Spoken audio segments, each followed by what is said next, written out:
Cette émission vous est présentée par Decathlon.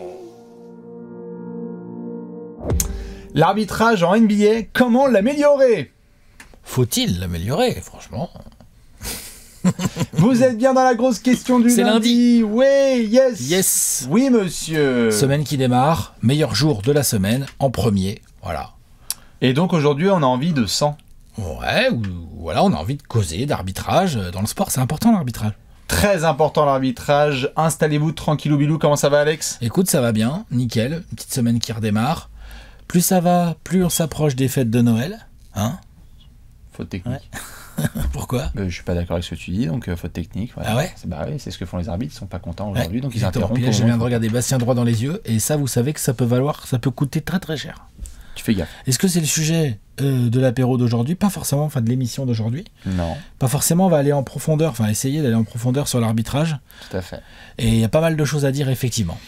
Mais donc on est sur un mois de décembre tout à fait sympathique pour toi, ça va? Ouais, tout à fait sympathique, ça se passe bien, on s'approche des fêtes de Noël, tout ça, on va manger des bons trucs, on va boire des bons trucs. Enfin, on va cool, se rattraper. Moi j'adore, parce que regarde, la commune est tellement formidable qu'un lundi tu zappes le point bouffe.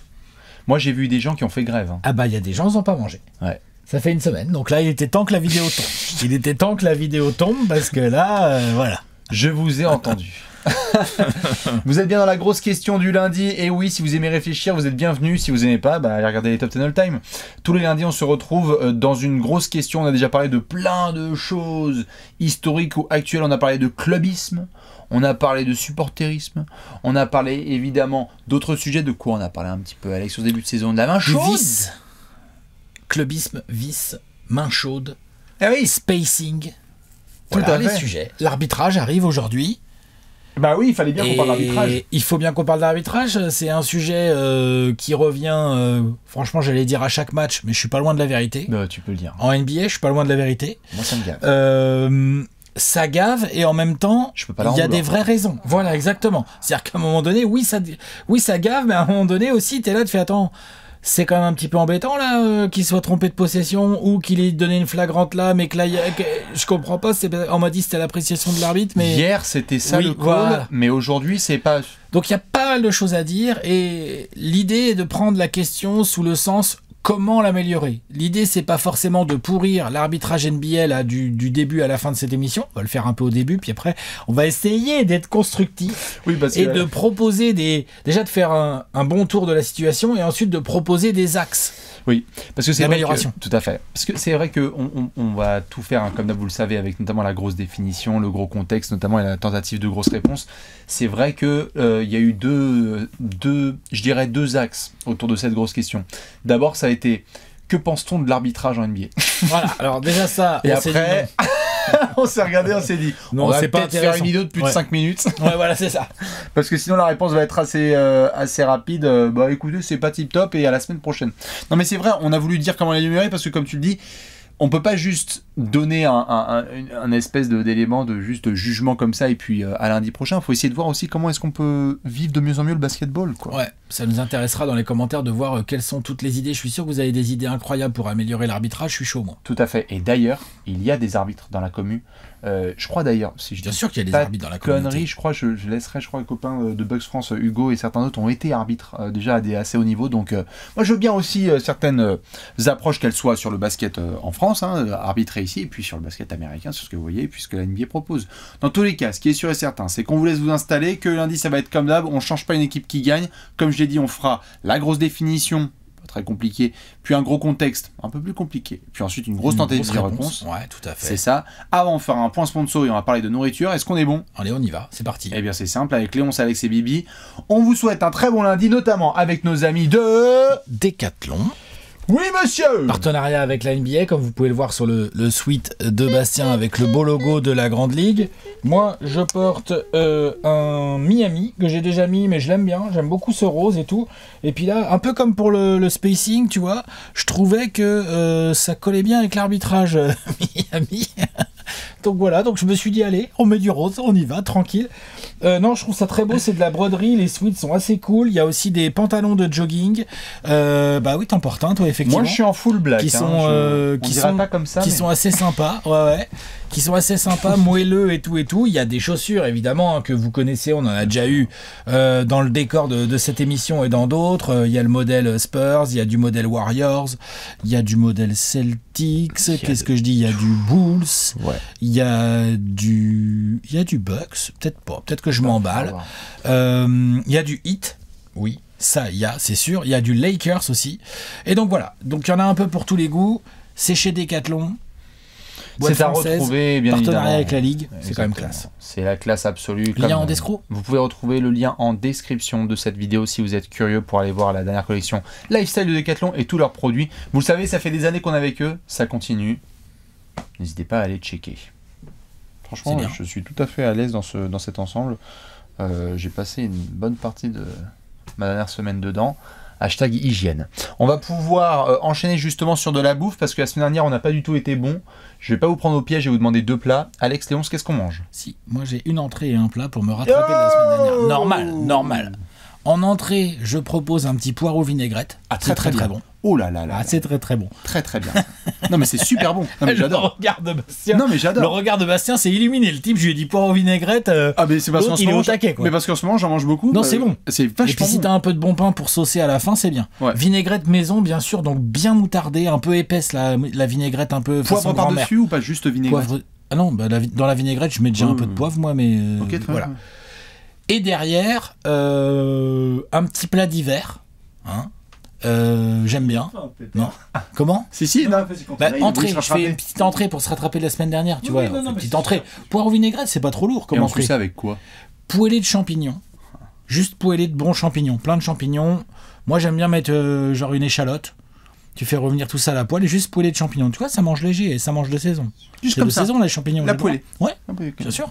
Si t'as des poireaux vinaigrettes en entrée, t'es bien. Voilà. La tête dans le jardin, là, on est bien. Voilà. C'est l'automne, c'est formidable. Champignons, on a le droit en hiver. On peut, en automne. Quelle variété après, hein, c'est vous qui voyez. Ça, je laisse les gens qui vont à la chasse aux champignons. J'allais dire la pêche aux champignons, toi c'est pas ouf. Mais voilà, poireaux et champignons. Magnifique. Léonce, qu'est-ce qu'on mange? Déjeuner reste aujourd'hui parce que j'ai des soupes de butternut d'hier. Alors, avec un petit peu de pain azim, un peu de pâte à tartiner aux noix, un petit bout de comté, un petit bout de jambon. Oh là là. Ah oui. C'est amélioré quoi, c'est de la soupe améliorée. Ouais. Elle est épaisse, non là. Elle est épaisse la butternut, la tienne. Elle est pas liquide, elle est épaisse ta soupe. C'est un mouliné ou c'est un velouté? C'est un mouliné. Mouliné ou velouté? Ah, mouliné, toujours. Team mouliné ici. Hein. Mouliné. Pas toi? Mouliné, si. Non, bah je sais pas, c'est pas si évident que ça. Je pense qu'il y a une grosse team velouté, vous allez être surpris. Ouais, mais si, ouais. Ah, vous allez être surpris. Donc on est sur un mouliné tout à fait de butternut avec une tranche de comté. Voilà, pour agrémenter, là, comme ça. C'est formidable. Moi, comme j'ai dit à Alex et Léonce, je suis sur un de mes plats signature, mesdames et messieurs, le bœuf bourguignon. Mais en toute honnêteté, le bœuf bourguignon, je vous en ferai un jour si vous êtes sage. On attend de goûter. On est rarement invité. Oui. Ça prend du temps à faire, messieurs, dames. On voit que tu nous aimes. En fait, ça prend du temps, messieurs, dames. Il faut surtout, s'il vous plaît, celles et ceux qui veulent se tester, vous faites une purée de pommes de terre maison. Hein, surtout, on ne prend pas n'importe quoi. Et vous faites la marinade 24 heures avant. Vous trempez votre viande. Il y a des carottes un peu dans le bœuf bourguignon? Il y a des carottes, il y a des oignons, il y a évidemment un bouquet garni. Et surtout, il faut faire 24 heures avant la marinade. Vous trempez votre viande. Donc là, il faut paleron, macreuse, gîte, queue de bœuf, tout ce que vous voulez. Voilà, pour tout ça. 24 heures avant et après, du coup, la viande peut bien cuire pendant plusieurs heures. Par formidable plat pour l'automne. N'hésitez pas à balancer toutes vos bouffes dans les commentaires. Ah, maintenant, on va pouvoir grailler les arbitres. Ils vont prendre. Ouais. On va les saucer comme les poireaux à la vinaigrette. Ça se mastique pas toujours très bien. Ah, je te jure, ouais, ça peut parfois être très compliqué. Exactement. L'arbitrage en NBA, comment l'améliorer? On va commencer comme d'hab avec un peu de définition ou pas? Allez, on y va, on en voit. C'est l'heure de la grosse définition. Alex, on n'a pas 150 termes à devoir définir. Non, juste un peu de sémantique vite fait. C'est quoi l'arbitrage? À la base, l'arbitrage, c'est pas forcément un terme de sport. Arbitros? C'est un terme en gros qui signifie que c'est le règlement d'un différend par une ou plusieurs personnes. En gros, t'as des gens qui sont pas d'accord sur un sujet, des parties, et t'as des gens qui vont s'occuper d'arbitrer pour régler le différend. Donc dire, toi t'as raison, toi t'as tort, toi t'as une faute, toi tu te tais. toi tu prends une faute technique, toi tu as des lancers. Tu vois, voilà. Et donc l'arbitre sportif, c'est une personne ou des personnes, parce qu'en NBA on parle d'un trio d'arbitres, on est bien d'accord, qui sont chargés d'assurer le bon déroulement d'une épreuve sportive dans le respect des règlements qui ont été établis par la ligue ou l'entité qui régit la compétition. Je précise que ce trio arbitral se doit d'être impartial et investi d'une autorité par la ligue qui le rattache. Voilà. Donc il y a bien eu le mot impartial dans la définition de arbitrage. Et sinon, pour le cas, pourquoi on parle d'améliorer ? Donc ça veut dire qu'on part du principe qu'il y a encore du taf pour être parfait. À titre personnel, tu me diras, mais je pense qu'on peut tout de suite le dire dans la définition, je ne pense pas qu'un jour l'arbitrage puisse être parfait en sport, dans le sens zéro erreur, et le mot améliorer vient ici signifier qu'on veut essayer de faire en sorte de proposer réduire des choses pour qu'il y ait le moins d'erreurs possible. Réduction, et je te suis totalement... Non mais t'es d'accord, arbitrage 100%, ça n'existe pas ça. Mais par définition ça ne peut pas, puisque il va y avoir un désaccord entre personnes, hashtag, n'hésitez pas à aller voir la vidéo sur le clubisme, il y aura des personnes qui seront en désaccord quoi qu'il arrive. C'est-à-dire qu'une très bonne décision juste arbitrale, moi je vois des situations où en fait l'arbitre a eu parfaitement raison, il a appliqué le bouquin, il n'y a pas eu de souci, et il y a quand même des gens qui sont mécontents. Tout à fait, et il y a aussi le cas où tu regardes un match avec des gens où personne n'est trop pro ou contre telle ou telle équipe, en revanche on a beau revoir une action sous 15 ralentis avec 12 angles différents, et on n'est pas toujours tout à fait sûr de à qui est la possession. Tout à fait. Parce qu'il y a 3 mains qui sont là en même temps sur le ballon. Donc tu as aussi ce cas-là, c'est-à-dire que de toute façon, surtout dans un sport comme le basket, on va pouvoir en parler, comme dans une ligue comme la NBA, honnêtement, potentiellement, il peut y avoir 20 erreurs d'arbitrage par match, tellement il y a de décisions qui sont pas faciles à prendre.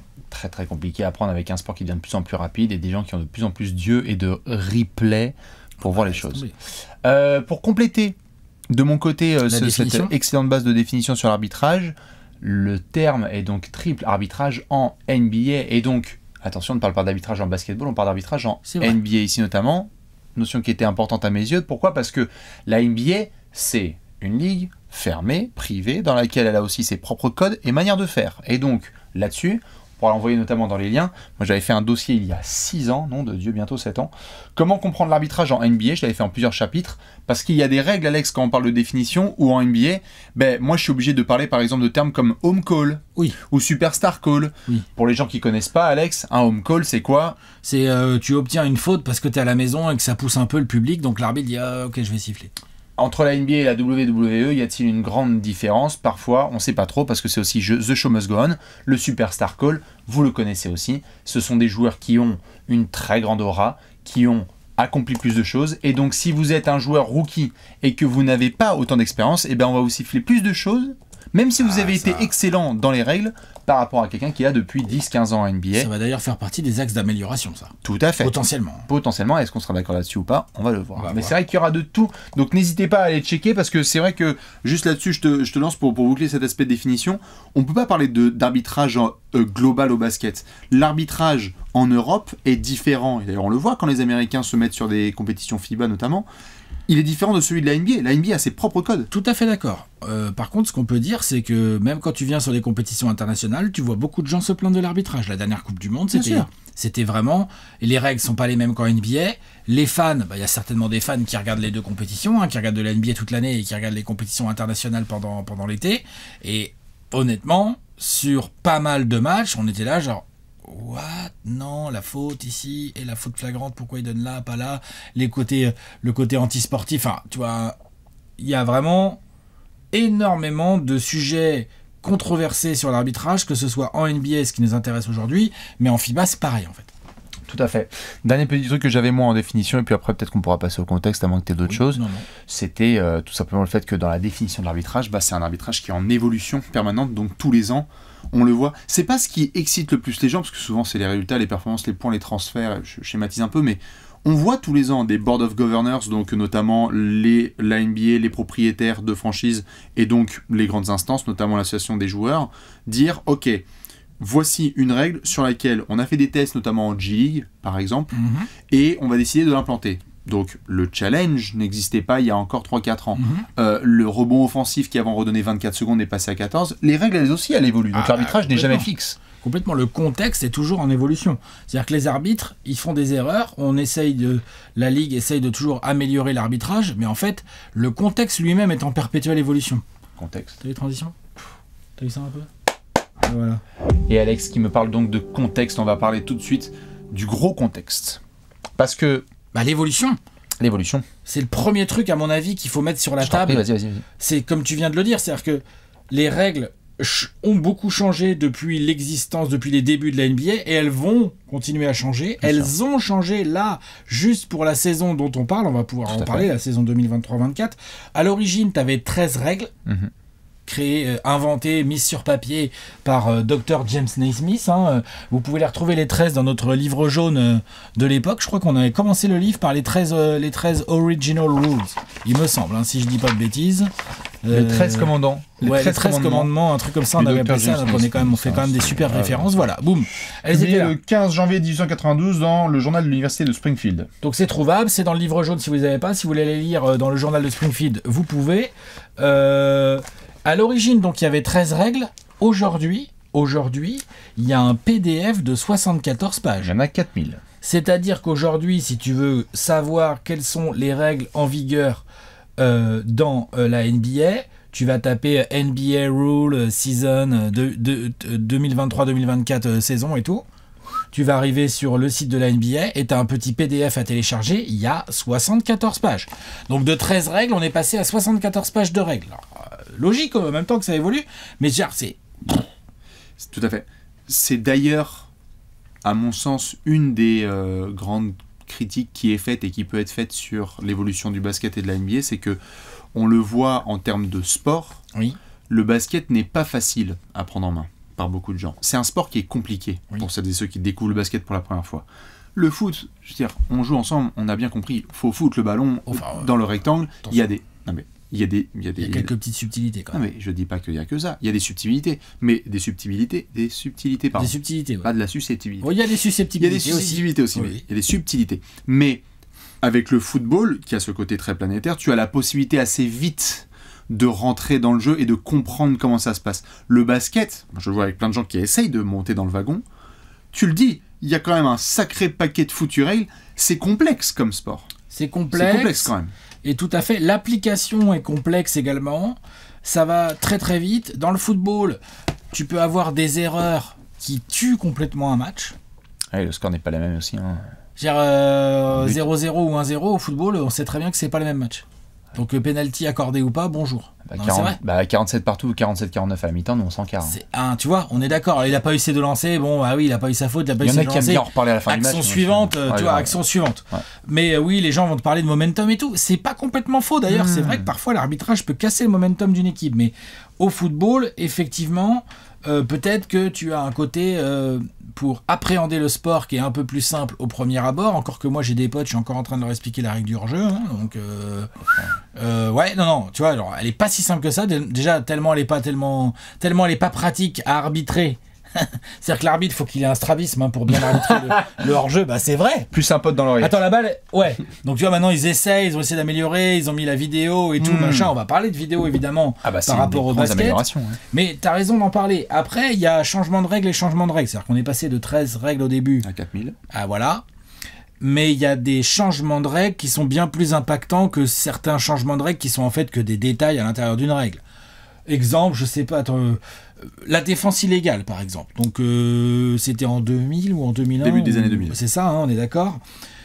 Avant, les joueurs ne pouvaient pas ce qu'on appelle flotter.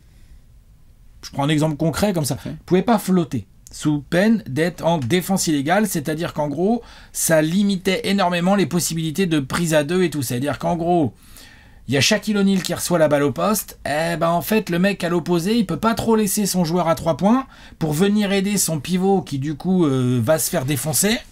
Ou t'as Michael Jordan en isolation. Ah, désolé, mon pote, vas-y, débrouille-toi en 1 contre Michael Jordan. Voilà. Mais voilà. Non, mais c'est vrai. Bien sûr. Cette règle, au début des années 2000, a été changée. C'est-à-dire que maintenant, les joueurs peuvent beaucoup plus flotter. peuvent venir en aide. On a des prises à 2, on a des prises à 3. Ça a occasionné des ajustements tactiques, c'est pas le sujet du jour. Hein. Mais donc c'est de la modification dans les règles qui, bien évidemment, oblige les arbitres à regarder différemment. Dans la foulée, juste après, je crois. Le hand-check, c'est juste après, hein, je crois. Hein. J'aurais dit précédemment, mais ouais. Juste avant, c'est peut-être juste avant. T'as peut-être raison. En tout cas, c'est à peu près dans les mêmes années. Le hand-check, avant... Garder un défenseur. Tu pouvais mettre ta main sur la hanche de Michael Jordan ou de Allen Iverson avant pour qu'ils aillent au cercle. Voilà. Aujourd'hui, imaginez si les gros défenseurs d'aujourd'hui pouvaient mettre leurs mains sur la hanche de Anthony Edwards ou de Devin Booker ou de Ja Morant ou de qui tu veux. Steven Adams garder Joel Embiid comme ça avec le bras. Voilà, tu peux plus. Donc ça aussi, différent à arbitrer. Les 5 secondes de haut panier, règle communément appelée la Barclays Rule, tu vois. Voilà. Avant, tu pouvais enfoncer ton joueur comme ça jusqu'à l'infini. Hein. C'était un tracteur. Hein. Puis après, il y a Charles Barkley et d'autres qui sont arrivés. Les arbitres, la Ligue a dit bah non, c'est pas possible ça en fait. Et donc, plus récemment, parce que ça date déjà d'une vingtaine d'années, plus récemment, on a eu des modifications de la règle, des règles NBA, par exemple. Un joueur qui passe son défenseur et qui s'arrête dans sa course si le défenseur lui rentre dedans. Il y a la possibilité pour les arbitres de mettre une faute offensive. Le flopping est beaucoup plus surveillé aujourd'hui.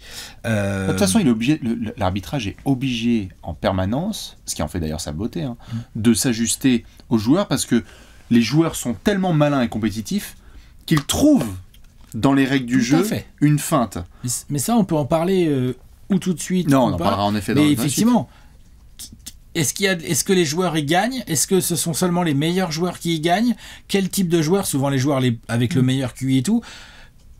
Pour la position des arbitres, là où je voulais en venir avec toutes ces évolutions de règles, c'est que ça complexifie leur taf. C'est-à-dire que presque tous les ans, des arbitres expérimentés de NBA ont affaire à soit un truc qui change vraiment radicalement, soit des micro-modifications, mais que eux ils vont devoir avoir en tête et oublier un peu, laisser de côté leurs réflexes précédents pour appliquer des nouvelles règles. Et ça, c'est pas si simple, on sous-estime ça. Je suis bien content ça occasionne forcément des erreurs, ça. Je suis bien content que tu le mentionnes. On attend la perfection de la part d'un jeu qui n'est même pas parfait lui-même de base, par définition. On ne peut pas attendre d'être humain avec un sifflet d'intégrer aussi facilement autant de changements et de modifications, non seulement dans le bouquin des règles, mais dans les attitudes des athlètes. Tu peux pas. C'est impossible. Évidemment. Dans le contexte global, si on voulait aussi faire cet épisode, c'est comme tu l'as dit aussi en intro, parce que, moi je le vois, en étant sur le compte Twitter de Trash Talk, c'est devenu impossible de parler d'une rencontre sans qu'il y ait un... Ouais, Simer l'arbitrage pro Celtics, pro Sixers, pro machin, pro truc, parce que il y a eu quelques calls consécutifs en faveur de telle ou telle équipe, et donc soudainement le premier réflexe spectateur, c'est de dire, de certains spectateurs, pas de tous, hein, mais de certains, est de dire ah bah Simer, c'est l'arbitre, il est né à Philadelphie quoi. Et call en faveur, quand on dit call en faveur de tes... Souvent, c'est un point de vue assez unilatéral. Ouais. C'est-à-dire qu'en fait, si tu vas voir des observateurs neutres, ou pire, le camp d'en face, ils vont dire, bon non, comment ça, call en faveur? Pas du tout. Il y avait faute, ou pas du tout. Il y avait passage en force. Ou non, l'arbitre a bien fait de mettre une flagrante. J'en sais rien, tu vois. Mais t'es d'accord. Donc en gros, on est dans beaucoup de subjectivité dans le jugement du travail des arbitres. Ouais, c'est normal. Les arbitres restent des êtres humains, donc ils font des erreurs. Oui. Et compliqué. Ils se font influencer. Compliqué. Un sujet que je veux bien mettre sur la table potentiellement avec toi, tu me dis ce que t'en penses. Moi, le truc qui me gave le plus, alors c'est pas qu'en NBA, hein, mais d'une manière générale dans le sport collectif notamment, c'est la compensation. Ça doit être le truc qui me gave le plus dans l'arbitrage, parce que c'est vraiment le truc ultime qui... Alors oui, l'arbitre est un humain, l'arbitre a des sentiments, il se fait influencer, et quand il sait ou qu'il se rend compte qu'il a fait une erreur, mais que parfois même à cause des règles, il ne peut pas la rattraper, il a tendance à se rattraper derrière. Et a donc à faire un call qui lui aussi est mauvais, mais qui rééquilibre par rapport à un call mauvais. Donc en gros, au lieu d'avoir un mauvais call, t'en as deux en fait, dans la compensation. Souvent. Qu'est-ce qui te gave? Ça me gave parce que je pense que, et j'en parlerai dans la réponse, mais je pense qu'aujourd'hui, à l'heure où, de toute façon, nous, les fans, les coachs, les joueurs, les machins, on a tout en replay, enfin, on peut tout revoir presque en live. C'est-à-dire que l'action, elle est à peine finie. Nous, on est déjà là avec un ralenti, on est déjà en train de dire, bah ouais, il touche le coude. Tu vois, sauf que l'arbitre, lui, il review pas tout, et donc l'arbitre doit juger des trucs à vitesse réelle qui sont parfois très compliqués à voir. Et nous, on est là, l'arbitre, il le sent, il y a tout le public qui le voit, le grand écran, l'arbitre n'a pas le droit de review, sauf que l'arbitre, il peut sentir s'il a fait une erreur ou pas, tu vois. Et à partir de là, souvent, derrière, on assiste à des calls de compensation. Et moi, ça, c'est un... Ah bah moi, ça me gave. Ça me gave parce qu'en fait, ça met l'arbitre dans une spirale qui est pas bonne, en fait. Elle est pas bonne, la spirale, parce que tu réénerves. Donc tu as une équipe énervée et tu vas énerver l'autre. Et en fait, tu accumules des mauvais calls. La compensation, pour moi, c'est une façon gentille de dire l'arbitre s'est trompé une fois, du coup il va se tromper une deuxième fois histoire de faire un partout. Non, j'entends. Voilà. Mais quelque part, c'est marrant que tu mentionnes ça, puisque maintenant puisqu'on est dans le contexte là maintenant, comme je disais, là c'est difficile de vivre sur les réseaux sociaux, et donc c'est encore une fois que les réseaux sociaux, mais même quand tu vas dans le bar en bas de chez toi ou dans quoi que ce soit, j'ai le sentiment peut-être erroné, mais que on donne ou est donné à l'arbitre une importance qui est beaucoup trop grande par rapport à ce qui se passe réellement, à mon sens. Possible, ouais. C'est-à-dire que ce ne sont pas les arbitres qui décident le match, les arbitres encadrent le match, et parfois la meilleure réponse lorsqu'on n'en a pas juste d'observation ou d'analyse, c'est de dire la faute à l'arbitre. Moi, je trouve que dans le contexte actuel 2023-2024, pour expliquer les défaites. On voit rarement les équipes qui viennent de gagner critiquer l'arbitrage, par exemple. Tout à fait. C'est vrai ou pas? Tout à fait. Et on voit beaucoup de gens pour faire basculer des choses qui se disent, en fait, le premier truc facile à pointer, ça va être l'arbitrage, parce que c'est un cri de ralliement, en fait. C'est un truc sur lequel tu vas te retrouver avec les fans, etc., même quand ça devient outrageux. Mais donc, d'où la question de comment l'améliorer, parce que moi, je le vois beaucoup sur les 2, 3, 4 dernières années. Je dis pas qu'en 2018-2017, l'arbitrage était formidable, mais j'ai l'impression que là, il y a quelque chose qui se cristallise, où en fait, le niveau d'incohérence et de non-linéarité d'un match à l'autre et d'une semaine à l'autre en NBA est à un tel niveau que là, on peut se permettre de dire l'arbitrage a vraiment chuté en NBA. D'accord, mais est-ce que du coup, on peut pas quand même déjà mettre un premier truc dans le contexte, un premier postulat, c'est à partir du moment où tu as tellement de matchs et donc tu as besoin de, je sais pas combien il y a de trios d'arbitres, tu vois, en NBA, ça. Il y en a un paquet. Oui. Du coup, tu changes les humains entre chaque match, d'un match à l'autre, tu changes les humains. Les trios et les humains. Tu changes les trios et les humains. Oui. D'accord ? Enfin, les humains à l'intérieur des trios, enfin, vous avez compris. Donc, forcément, tu changes et la qualité et même parfois le sens des décisions. Puisqu'il y a pas mal de décisions dans le basket aujourd'hui qui sont encore à l'appréciation de l'arbitre. Par exemple, les flagrantes. Oui. La flagrante, elle est définie genre unnecessary contact. J'ai pas la définition exacte, mais je peux vous la sortir éventuellement. Mais typiquement, le genre de truc... je l'ai pas sous les yeux, évidemment, comme par hasard, hein, évidemment. Is defined as a contact that is unnecessary and excessive. Donc un contact non nécessaire et excessif. Donc pardon, mais ça, de temps en temps, ça nous est arrivé, nous. On est là, on commente un match, il y a une contre-attaque, le mec se fait un peu découper, nous on a 800 ralentis pour jauger, l'arbitre aussi d'ailleurs pour le coup, et on est là, on fait ouais, mais non, en fait il joue la balle, franchement il essaye d'avoir la balle, mais le problème c'est qu'il est un peu en retard, donc c'est vrai qu'il lui prend plus que les épaules et le bras, quoi, tu vois, les bras et les épaules, ouais, c'est dangereux, le mec était lancé. Et là l'arbitre il débarque, fait non, common foul, tu vois, il fait faute normale, parce que l'arbitre il a estimé, lui, que le contact n'était pas excessif et pas non nécessaire puisque le défenseur essaye d'aller chercher la balle. C'est vrai ou pas? Oui.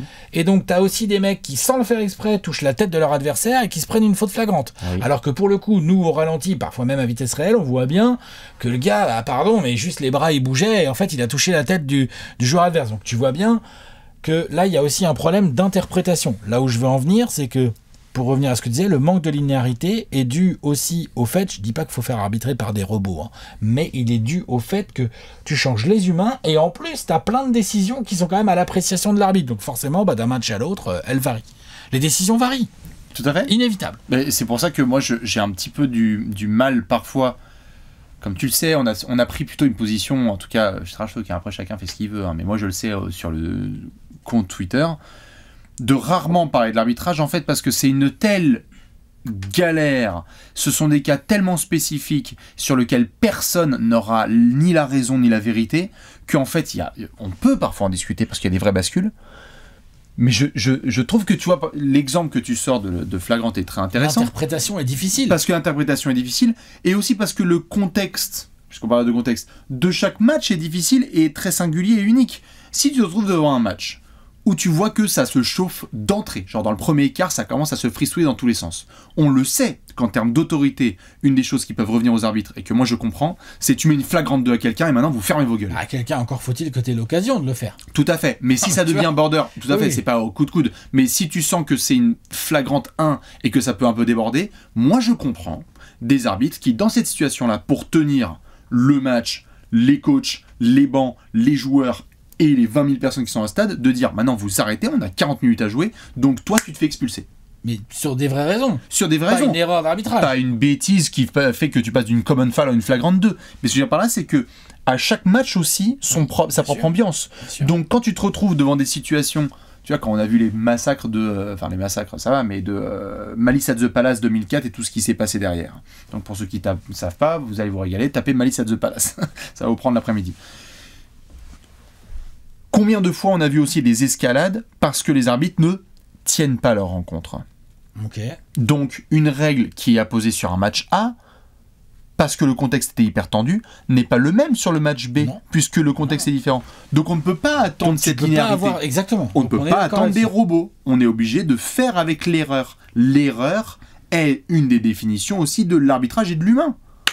Tu dois Donc, faire avec. Tu peux pas avoir de la linéarité parce que trop, à mon avis, trop d'angles de règles sont à l'appréciation de l'arbitre. La faute flagrante est vraiment le meilleur exemple.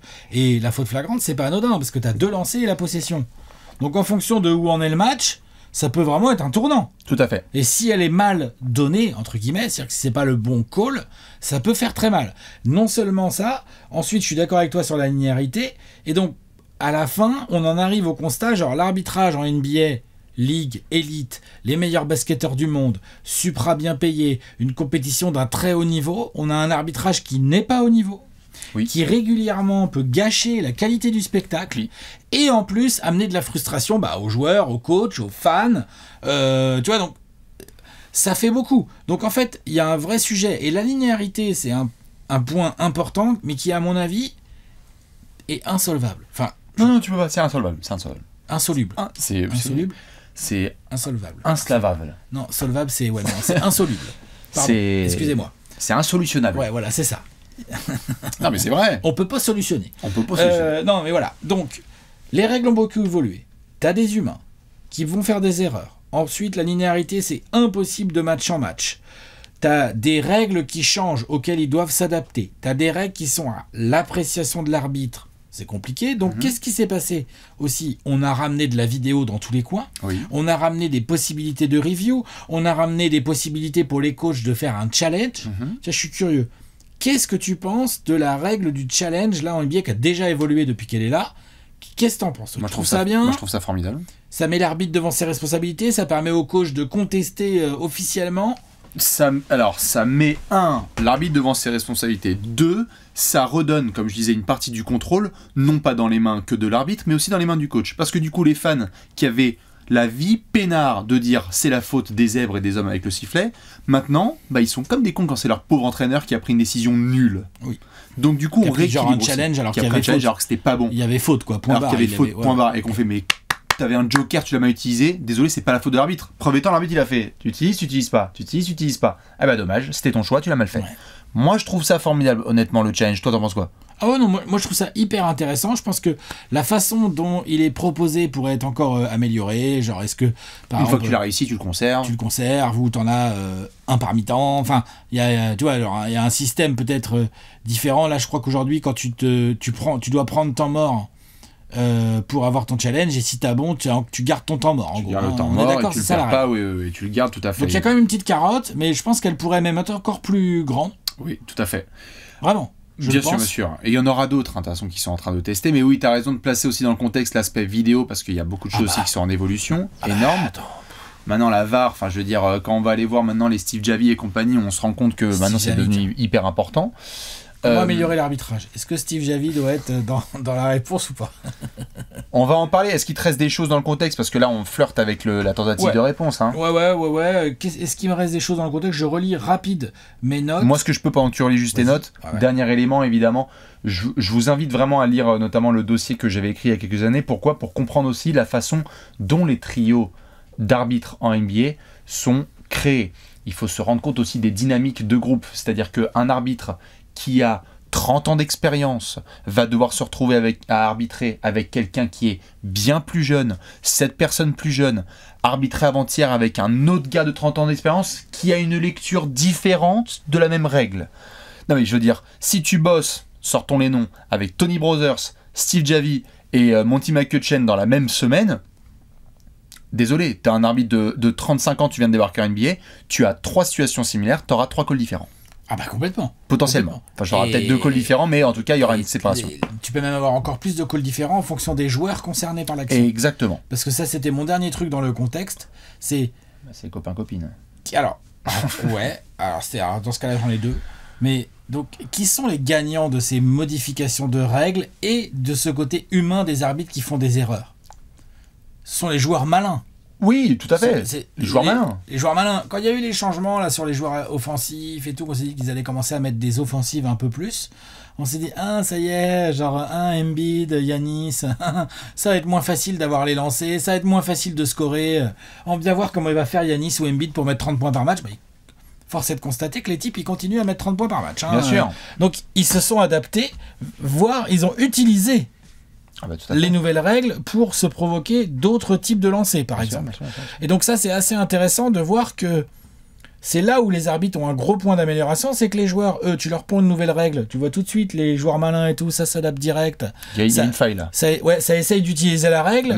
Et de l'autre côté, les arbitres, parfois, c'est eux qui ont l'air un peu paumés dans les nouvelles règles. Tout à fait. Donc ça, il y a peut-être un côté formation, par exemple, des arbitres à revoir, tu vois.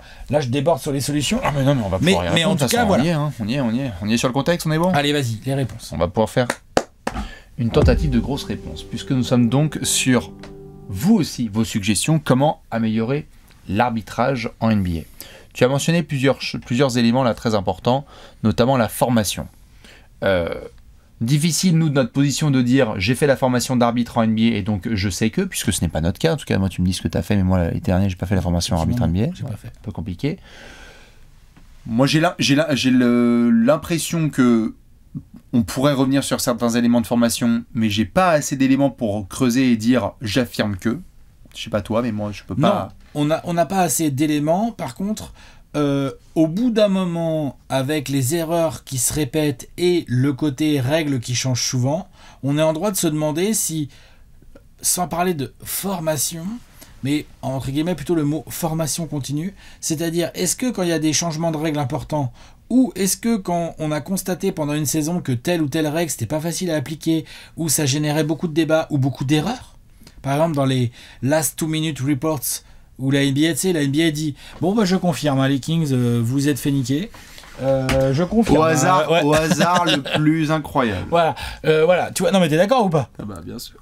Donc ça, la NBA, on a parfois la sensation que ça manque un peu de formation continue, il doit y en avoir, mais on a du mal à en voir les résultats. Est-ce qu'il n'y a pas moyen de faire en sorte que le corps arbitral NBA, qui est une ligue avec des immenses moyens, fait en sorte que le corps arbitral arrive plus près. Plus près.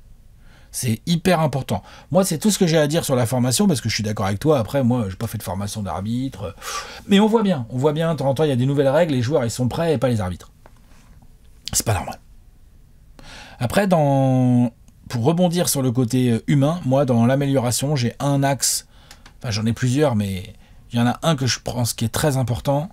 C'est que même si j'ai conscience que ça ne doit pas être si simple que ça de trouver des bons arbitres en NBA, je pense qu'un peu de renouvellement, que tu puisses pas être arbitre en NBA plus de tant d'années, pour éviter que le côté humain soit exacerbé. Je veux dire par là, des arbitres qui sont sous-entendus, qui favoriseraient tel ou tel joueur, ou des arbitres comme par exemple on a eu le cas avec Chris Paul récemment, qui a dit que c'était avec qui déjà? C'est avec Foster? Non, c'est pas Foster. Scott Foster. Si, c'est avec Scott Foster, hein, qui a dit qu'avec Scott Foster, il se faisait saquer, mais que c'était personnel. Oui. Il a même mis ses enfants dans l'histoire. Donc, c'est grave. Est-ce que Chris Paul a raison? C'est pas le sujet de la vidéo d'aujourd'hui, mais par contre, ça décrit toute une tendance où effectivement, joueur, arbitre, ils commencent à bien se connaître. Quand t'as 15 ans de NBA derrière toi, tu connais tous les arbitres, machin et tout. Et donc, ouais, ça met de l'humain, et si tu mets de l'humain, tu rajoutes de la possibilité d'erreur. Pour moi. Oui. Ne pas oublier dans quoi on s'aventure aussi. Et je vais peut-être me faire choper par le col avec l'affirmation suivante, mais j'irai jusqu'au bout de mon procédé. On parle de la NBA. Et ce que je veux dire par là, c'est que si vous souhaitez avant tout que ce soit une ligue sans le moindre script, sans la moindre décision qui soit prise favorable ou quoi que ce soit, pour moi, vous vous trompez de compétition. Ok. Qu'est-ce que tu veux dire? Je ne veux pas dire par là que dès le mois de septembre, il y a des grands décisionnaires qui disent « Ha ha ha, voilà quand on va être la saison NBA, on va aller jusqu'au bout ». Mais par contre, est-ce qu'on sait que dans les arbitres, il y a ce qu'on appelle des nettoyeurs, c'est-à-dire des types qui sont utilisés à certains moments parce qu'on sait comment ils vont arbitrer et à quel point ça peut relancer le suspense? Ça, oui, c'est indéniable. Genre, on sait très bien, et on en rigole maintenant, quand Scott Foster est utilisé, quand Tony Brothers est utilisé, quand Ken Mauer a été utilisé par le passé. Et on le savait, et il y avait des statistiques qui étaient balancées, parce qu'il y avait des gens qui faisaient de plus en plus attention à ça, et qui disaient, attention, telle star ou telle équipe, où ça ferait du bien que la série se dure un petit peu plus, se retrouve en difficulté, on va se retrouver donc dans un match à domicile, et nous on se regardait, on disait, bon bravo, félicitations, victoire de cette équipe. Mais, donc t'es d'accord, du coup c'est intéressant parce que ça rejoint le point que je disais avant. Du coup là il y a une solution assez simple pour améliorer ça, renouvellement. Et à voir comment est-ce que la NBA se situe par rapport à ça, parce que tu contrôles moins potentiellement. Tu contrôles moins, mais par contre t'as un arbitrage un peu plus impartial, si je comprends bien ce que t'es en train de dire. Et moi je suis d'accord pour un arbitrage plus impartial, mais donc il y aura moins ce côté... Encore une fois, où place-t-on le curseur entre WWE, NBA, etc. C'est savoir à quel point on veut quelque chose qui est aléatoire au possible, ce dont moi je suis pour. Pas aléatoire, impartial. Non mais tu vois, le terme aléatoire n'est pas bon, mais le côté un petit peu plus imprévisible, impartial, tout à fait. Oui. Mais donc, ça, moi, je veux bien. Après, sur les erreurs pures, le plus gros axe d'amélioration pour moi, côté NBA, c'est... j'ai l'impression qu'il y a cette volonté de la part de la ligue ou du corps arbitral et de l'association de se dire ok, en effet on n'est pas des robots, mais il faut qu'on robotise plus les choses, donc les joueurs ne sont pas des humains et les athlètes ne sont pas des humains avec des émotions. Stop. Les athlètes ont des émotions, font des erreurs, on est dans un sport de très haut niveau, on est au sommet de la compétition du basketball, et donc lorsqu'il y a des émotions qui sont exprimées, on les laisse. Lorsqu'il y a des choses qui sortent un petit peu du cadre du bouquin, il faut aussi que les arbitres parfois soient un peu moins... Le livre, il a dit alinéa A, machin truc. Non, il faut aussi comprendre le contexte dans lequel les choses se passent. Technique là. C'est le truc le plus... Non, mais Cette saison, c'est un truc de malade sur les expulsions et sur les fautes techniques.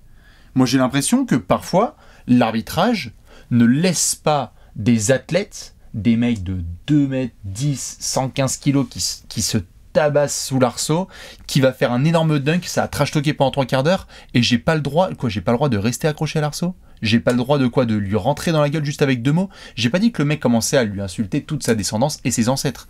Je dis simplement, les arbitres, parfois, cassent ce qui fait la beauté du sport. Et la beauté du sport, ce sont aussi les émotions. Donc là, on rentre dans le sujet de l'aseptisation. Tout à fait. Qui est lié, mais pas que, à l'arbitrage, effectivement. Oui, je veux pas après en détourer. Tu veux dire aussi par là qu'il ferait peut-être mieux de se concentrer sur d'autres choses. Moi, c'est ça qui m'énerve aussi. Oui. C'est que les types se permettent de filer une technique parce qu'ils se sont regardés droit dans les yeux. Là, tu comprends, il faut pas défier le mec du regard et tout. Par contre, juste avant, le mec vient de faire 2 calls de merde à la suite. Il a raté une faute, par exemple, il a donné la balle à la mauvaise équipe, tu vois, ce genre de truc. Tout à fait. Très énervant, même si on est qu'au 3e quart-temps et que je suis d'accord, il y aura encore plein de possessions derrière pour se rattraper. Moi, c'est aussi pour ça que j'aime pas forcément parler que de l'arbitrage, parce qu'il y a un moment donné où t'as des équipes, elles chouinent sur l'arbitrage, mais les mecs, tu t'aperçois qu'en fait, ils avaient 16 points d'avance à 4 minutes de la fin et qu'ils ont pas été foutus de rentrer un tir. Donc tu dis au bout d'un moment... Je veux bien que t'aies pas eu le lancer à un moment, mais enfin bon, peut-être tu devrais faire, tu devrais faire un peu de tactique de Rivers avant de gueuler sur les arbitres. Bien non, sûr, mais c'est vrai ou pas? Sûr. Parce que c'est aussi ça. Mais effectivement, je suis d'accord, les arbitres veulent parfois trop être la star aussi. Un peu trop. Il y a un petit côté, genre, je veux trop être dans la lumière. Ouais, bien sûr, bien sûr. Et donc ça Parce revient que à c'est des humains. Et ça revient à ton renouvellement de... Il y a des gars où quand tu sens qu'ils sont dans ce type d'action-là, il faut très vite mettre des nouveaux arbitres parce qu'il ne faut pas qu'ils s'accaparent les rencontres non plus. Est-ce que tu crois qu'un jour, parce que c'est un peu dans l'actualité, il pourrait y avoir une sorte de... Tu vas pas remplacer les humains, le trio arbitral qui est sur le terrain. Par de l'IA, non. Mais est-ce qu'il pourrait y avoir de l'IA en haut, dans les bureaux qui regardent les vidéos, Oui, bien sûr, pour évidemment. amener une sorte de côté, genre... Mais il va en avoir. sur des sujets faciles. Genre, Non, le mais là, sujet... Comment ? Oui, tout à fait, vas-y. Genre, tu vois, genre... Aujourd'hui, c'est la préhistoire. Par exemple, il y a des trucs qu'ils ont améliorés. Par exemple, sur les problèmes de chronomètre, avec les détails de la vidéo maintenant, il y a quasiment plus d'erreurs de genre est-ce que la balle elle est partie à temps et tout de la main, est-ce que le panier il est compté ou pas. Ça, il y a quasiment plus d'erreurs de ça. Un peu comme au foot où la goal line technologique, quand elle existe Bien dans le sûr. sport, bah, le ballon il est rentré ou il est pas rentré. Bah merci, il y a l'ordinateur qui va nous le dire, tu vois. Tout à fait. T'es d'accord. Aujourd'hui, pour te répondre, aujourd'hui, pour moi, on n'est pas non plus au niveau préhistorique de l'arbitrage, mais je pense qu'on va rigoler très très fort dans 50 ans, quand il y a de la nouvelle génération qui va nous regarder et qui va faire « Attends, vous voulez dire que vous, en 2020, là, il y avait des arbitres qui avaient des casques sur les oreilles, qui devaient attendre qu'une décision soit prise, vous pouviez y attendre 1 minute, Ouais. et ensuite, il fallait l'annoncer devant un micro avec une caméra. Mais les mecs, c'était quoi? C'était 1930 ou Et 2020? c'est là où je veux en venir, où moi il y a un truc qui me gave aussi au-delà même des erreurs. Ouais. Et qui gâche pas mal le spectacle, et je pense que je vais pas être le seul là-dessus, c'est que c'est bien joli de mettre des caméras partout et de vouloir faire des reviews pour soi-disant avoir un truc le plus impartial possible avec Ouais. le moins d'erreurs possible. Par contre, mais je suis désolé, moi il y a des fins de match en direct là, il y a des fins de match, je suis là, vas-y c'est bon. Je m'en fous qui va gagner. Donnez-moi le score final. Moi je vais aller faire autre chose, Ouais. exactement. Ouais. Genre au bout d'un moment, moi les 3 dernières minutes du match qui durent 18 minutes, oh ça me saoule. Ça me gâche mon plaisir. Et ça gâche le flow. Et je pense que côté joueur et coach, je pense qu'il y en a aussi qui pensent comme moi. Même si chiant. même si tu te rapprocheras Vas-y. le plus possible de l'impartial. Parce que là, ce qui est intéressant, c'est que tu dis c'est chiant. Donc c'est la part de divertissement. Oui, en c'est fait. chiant. En fait, je pense que ça n'a pas donné d'assez bons résultats pour être aussi chiant. Je pense que le niveau de résultats obtenus, il y a toujours des erreurs. Il en reste toujours. La preuve, c'est que les last 2-minute reports, à chaque fois, on est là, on se marre, on fait. Et à Tellement de demain, rire. à demain, tu auras le PDF qui montre que tu t'es fait avoir. Voilà, c'est ça. T'as perdu, mais t'inquiète, ils vont le reconnaître. Mais Tu seras la honte publique, mais demain à 7 T'auras heures. perdu quand même, tu vois. Donc ça génial. sert à rien. Donc il y a des erreurs qui sont rattrapées.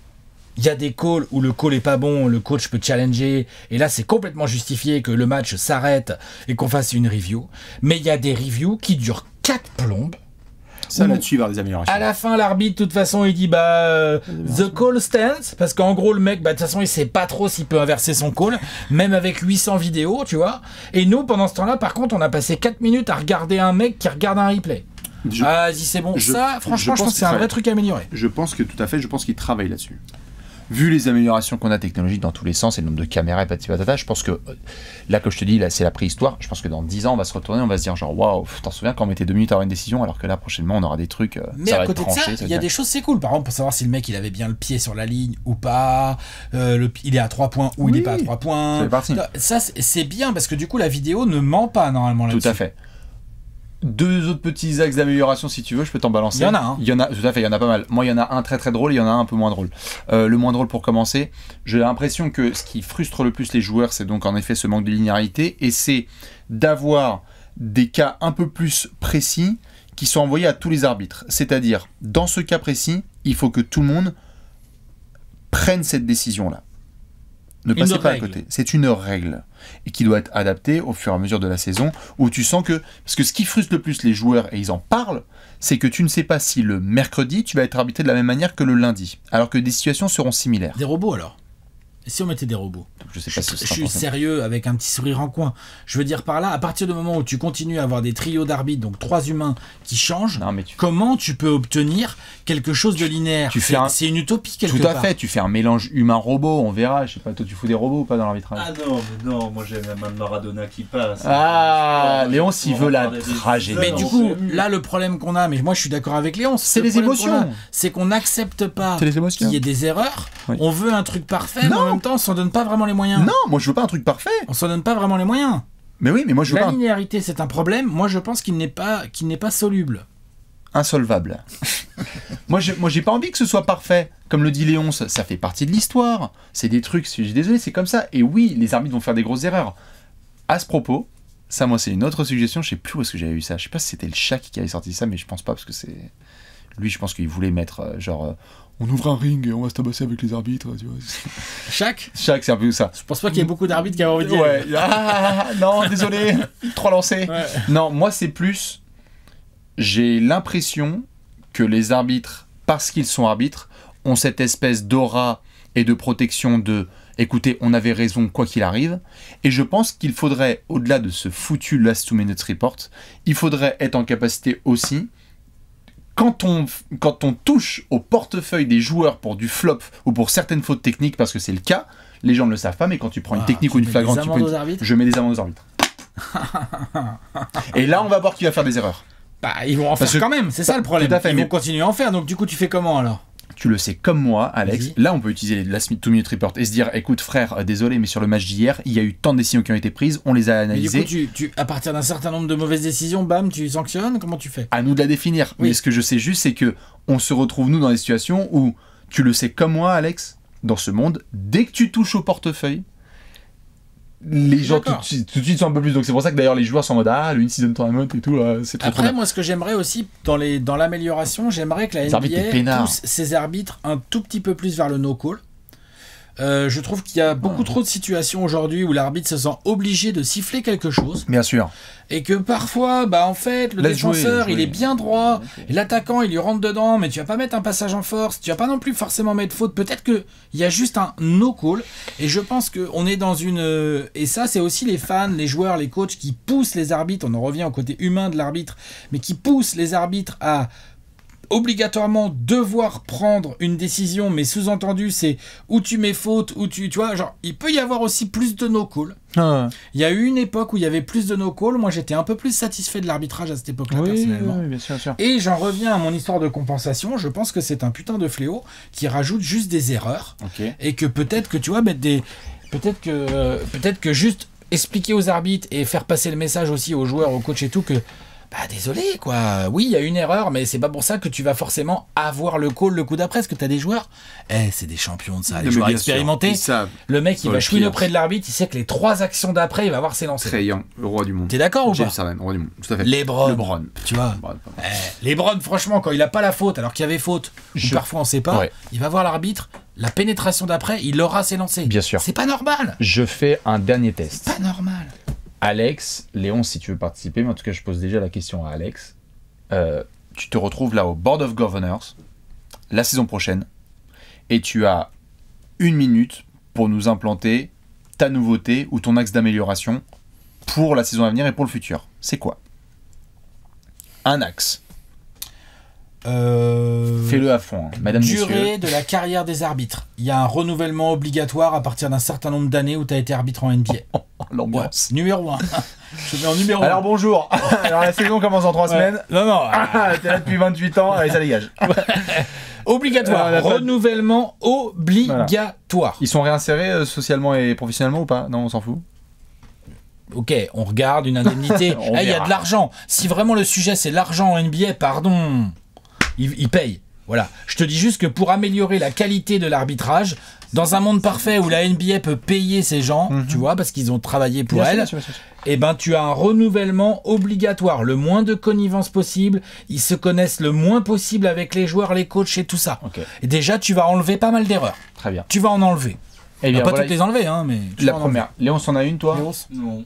Léon, il aime bien quand il y a Toi, des il erreurs. aime bien l'arbitre. Il valide Oui, les mais erreurs. c'est- L'arbitre. Non, mais t'as c'est raison. la C'est le vie, sport, quoi. c'est le sport, c'est la vie. Ça c'est vrai, mais si on pouvait un peu en limiter, il y en a beaucoup là. Ces derniers temps sur le basket, moi je trouve ça Oui, gâche un peu le spectacle. Oui, mais moi je trouve que c'est justement trop de vidéos, trop d'arrêts, trop de machin, trop. Moi je serais pour des simples. Toi t'enlèverais de la vidéo? Tu ferais plus de flow? Ouais.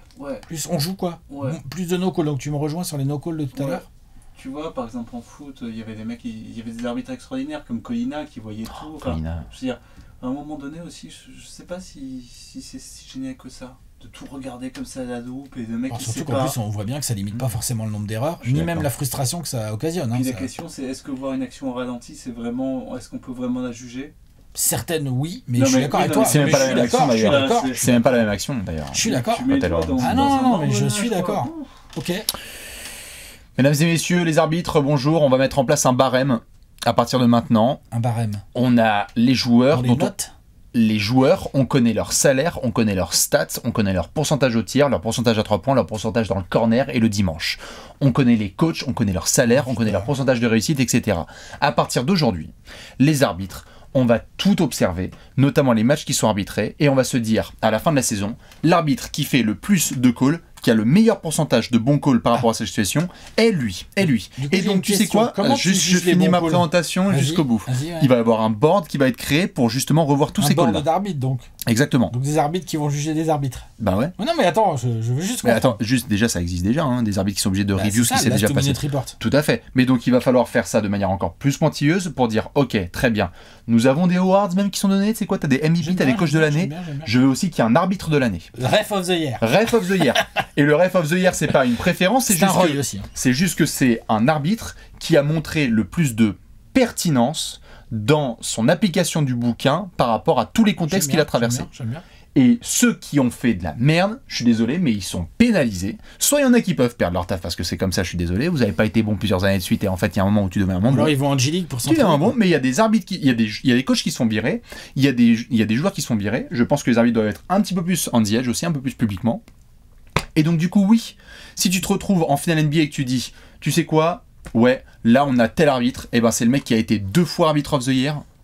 C'est bon, on sait qu'on va avoir un match à peu près équilibré qui va être en respect de ce truc. Ou s'il commence à la NBA qui fait non, on a mis un mec qui a 44%, mais on sait qu'il est surtout pro Celtics sur l'historique de ses calls, moi je veux qu'on aille jusqu'au bout du truc.